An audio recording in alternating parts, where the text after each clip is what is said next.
is deeply interconnected and facing some very major, even dire challenges. But our international institutions and ways of thinking are not in line with our needs.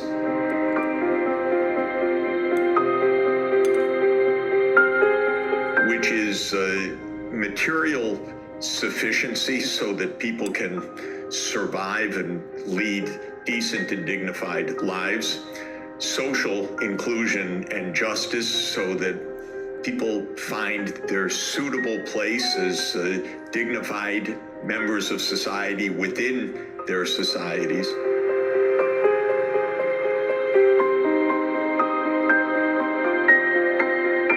An economy that operates within the so-called planetary boundaries, meaning that we're not wrecking the environment as we go about our economic affairs, and peace, especially peace between the major powers of the world. Of all of these four objectives that I call sustainable development, material sufficiency, social justice, environmental sustainability, and peace, we're off track on all of them.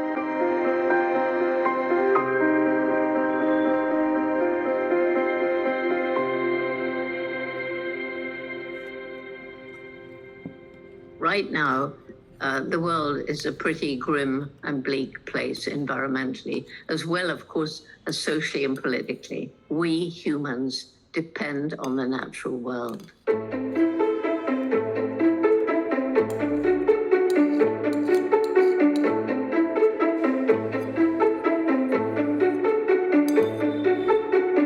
But what we depend on is healthy ecosystems that are made up of a complex mix of plants and animal species. Each one has a role to play.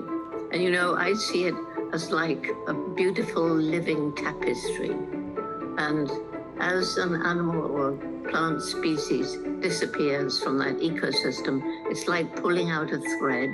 And if enough threads are pulled, then the tapestry will hang in tatters and the ecosystem will disappear. There's poverty, often not taken into consideration. But if you're very poor and you're living in some kind of wilderness area, you're going to destroy the environment in order to survive. If we don't help these people, these local communities, find ways of living without destroying the environment, we can't save chimpanzees, forests, or anything else. So we need to alleviate poverty.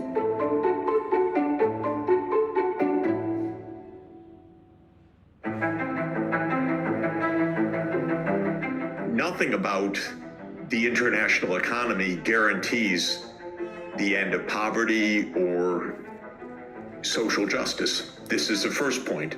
Those goals of ending poverty and social inclusion are not going to be solved by the magic of the marketplace. They're going to be solved by deliberate social and political decision making.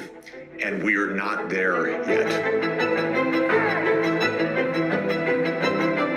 Second, there's nothing in the global economic system that automatically protects the environment. The environment has been a free dumping ground for economic activity through much of history. We have regulations, but they're often very weak in the face of big money, greed, corporate irresponsibility, and the lack of regulation.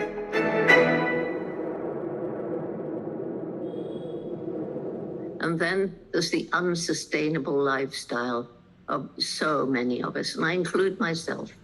I have far more than I need. And some people take this to excess, and they have way, way, way more than they could ever possibly need. And this is something that somehow we have to change.